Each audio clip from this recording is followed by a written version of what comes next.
Boa tarde. É com grande alegria que estamos aqui reunidos sob a égide do nosso Senhor Jesus Cristo para o nosso Evangelho no Lar. Agradeço a presença de todos no chat.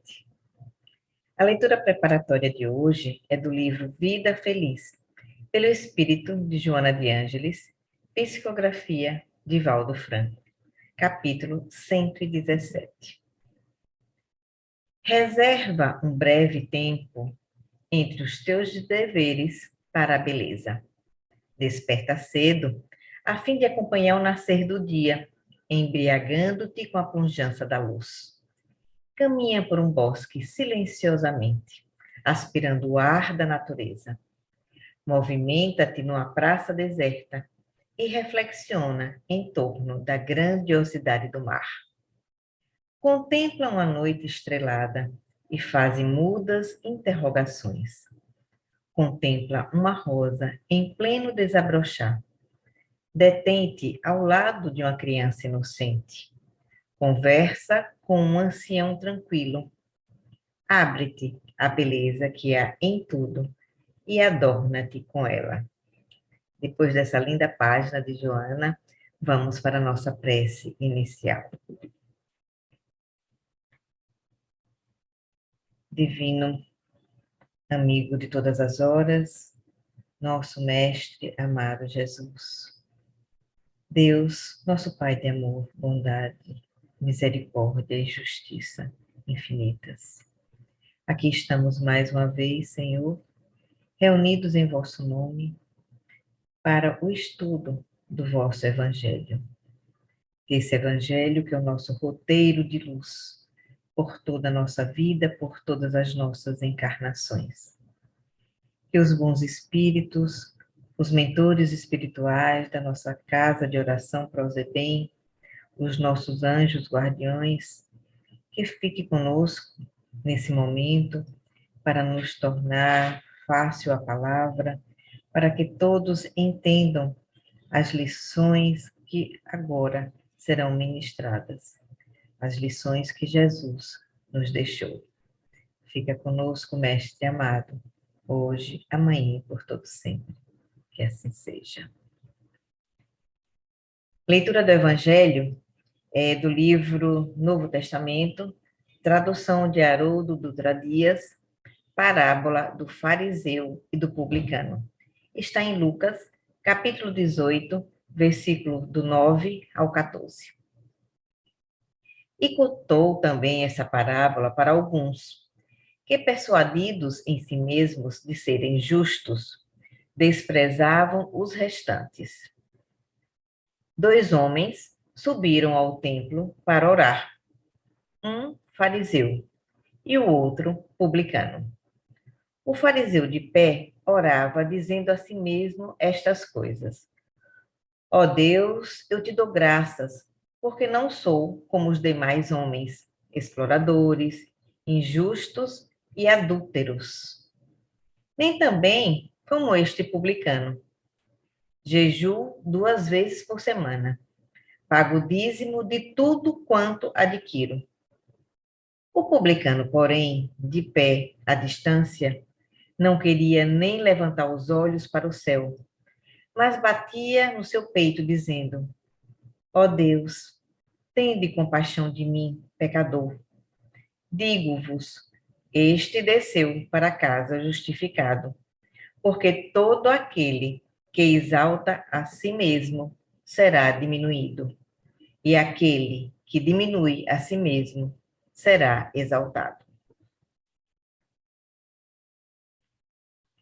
A reflexão dessa parábola foi baseada nas seguintes obras: O Evangelho segundo o Espiritismo, de Allan Kardec, Estudo aprofundado da doutrina espírita, parte 1 da FEB, livro 2, Elucidações Evangélicas, de Antônio Luiz Saião, Parábolas e Ensinos de Jesus, de Caibá Schutel, Parábolas Evangélicas, de Rodolfo Caligares.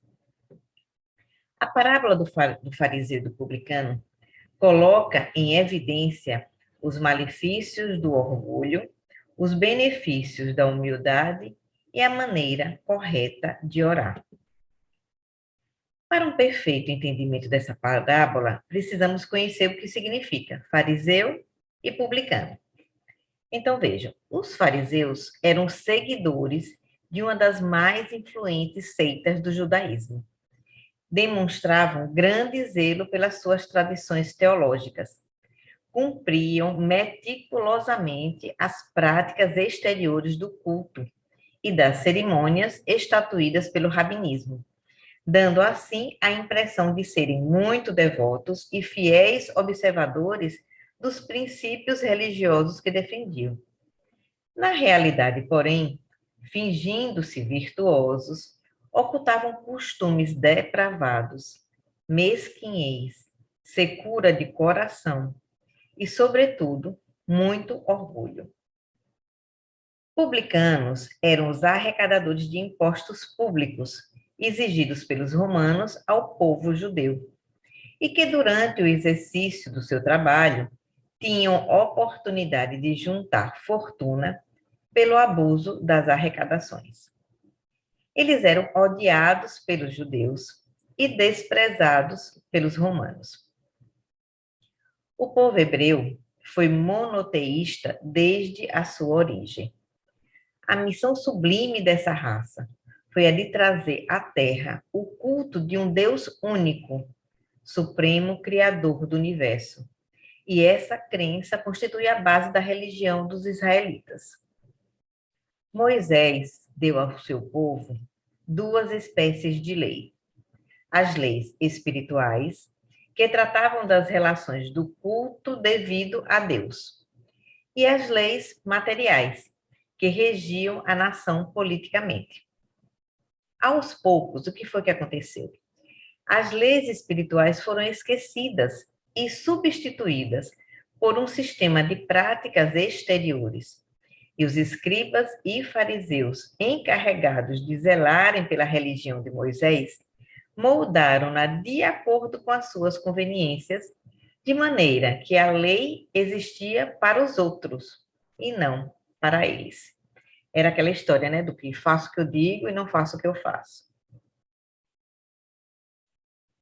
Isso é um alerta para que os espíritas vigiem e zelem muito bem pela doutrina espírita, a fim de que ela prossiga sempre iluminando as consciências, purificando os corações, segundo o Evangelho, e jamais permitindo que nela se misturem práticas que lhe alterem a pureza e a simplicidade primitiva das lições do Cristo. Então, é o Evangelho redivivo, aquele Evangelho puro e simples que Jesus veio nos trazer. O essencial para que cada um consiga o seu progresso espiritual é cumprir rigorosamente seus deveres e observar as leis divinas tão bem estabelecidas por Jesus, nos seus exemplos e ensinamentos. Porque Jesus, além de vir à Terra para nos ensinar, para trazer a boa nova, ele exemplificou. O homem verdadeiramente religioso traz consigo o coração puro e uma consciência tranquila. Tolera o modo de pensar dos outros, por não se julgar o único detentor da verdade. Cultiva a pureza de pensamentos, de palavras e de atos. Virtudes essas que Kardec coloca no capítulo 17, Sede Perfeitos, do Evangelho segundo o Espiritismo, no item 3, chamado O Homem de Bem. É importante por todos nós a leitura e releitura desse item, para que nós, que queremos nos tornar um homem de bem, um ser humano de bem, possamos seguir tudo que está ali preconizado. Nessa parábola, Jesus monta um cenário em que dois homens estão em um templo, que é um espaço destinado às práticas religiosas, ao louvor e agradecimentos e também súplicas a Deus. Mas também podemos entender como o centro ou a essência do nosso mundo íntimo, esse templo que ele fala, né? onde estão gravados nossos sonhos e ideais. Como já conhecemos um pouco dos fariseus, sabemos que, em geral, eles têm uma visão assim bem focada e passam pela vida quase sempre indiferente às necessidades dos semelhantes. E eles eram os doutores da lei, né, naquela época. São pessoas cultas, mais vaidosas do saber que possuem. Eles possuem muito saber, eles são bem estudiosos. E são exigentes às pessoas que lhes são subordinadas. O espírito farisaico retrata, infelizmente, muitos de nós, estudantes da doutrina, empenhados na luta do crescimento, mas ainda distanciados do amor. Vejam que na parábola, o fariseu usava na sua oração expressões que demonstram orgulho, vaidade, falta de caridade. Apesar de adquirir a postura de estar de pé, como uma forma de demonstrar respeito, a sua oração não era de louvor a Deus, e sim uma exaltação das suas próprias virtudes, quando dá graças a Deus por não ser como os demais homens, que ele classificou como corruptos, injustos e adúlteros, se arvorando como o único virtuoso. E ainda completa quando diz: nem ainda como esse publicano, indicando o desprezo que sentia pelos cobradores de impostos, revelando imaturidade espiritual, desaprovando alguém apenas pela sua profissão. Pelo menos, nós conhecemos dois publicanos, né, bem assim diferentes, que eram homens de bem, conhecemos através do Evangelho, que são Mateus, o apóstolo, e Zaqueu. No final da sua oração, o fariseu ainda lembra a Deus que jejua 2 vezes na semana e que dá o dízimo, evidenciando que seu interesse não era a difusão e a vivência da palavra de Deus, mas as manifestações de cultos externos. Jesus não prescreveu jejuns alimentares aos seus discípulos. O jejum que cada um de nós necessitamos é o jejum dos maus pensamentos, de palavras grosseiras e de ações contrárias ao bem. O Espírito Lacordaire, no capítulo 7, do item 11 do Evangelho segundo o Espiritismo, diz o seguinte: o orgulho é o terrível adversário da humildade, e que a humildade é uma virtude do bem muito esquecida entre nós. Nessa parábola, a humildade vem representada pela oração do publicano, que nem se atrevia a levantar os olhos ao céu, e se reconhecia como pecador e pedia a misericórdia divina. Jesus aprova o comportamento do publicano, dizendo que ele retornou justificado para casa e que qualquer um que a si mesmo se humilha será exaltado, já que o publicano conhece os seus defeitos e a sua humildade, e isso ajudará a corrigi-los. O fariseu não proferiu uma prece, e sim uma vaidosa autolouvação. E Jesus definiu claramente as qualidades da prece, como diz Kardec no Evangelho segundo o Espiritismo. Quando orardes, não vos ponha em evidência, antes orai em secreto. Não afeteis orar muito, pois não é pela multiplicidade das palavras que sereis escutados, mas pela sinceridade delas. Então, veja aí o modo de orar que Jesus nos ensinou. O indivíduo que se orgulha das suas altas posições, que ocupa na terra, desperta humilhado no mundo espiritual. Porque honras, títulos, fortuna, tudo fica aqui. Ao passo que o indivíduo que viveu sem orgulho e sem vaidades, cultivando a fraternidade, ao desencarnar, é bem recebido no mundo espiritual, onde nada terá do que se envergonhar. Carregou na sua bagagem os tesouros imperecíveis que as traças não corroem e os ladrões não roubam. Sejamos severos conosco, brandos e indulgentes com os outros. A humildade sincera é o melhor agente da reforma individual. O progresso será sua consequência.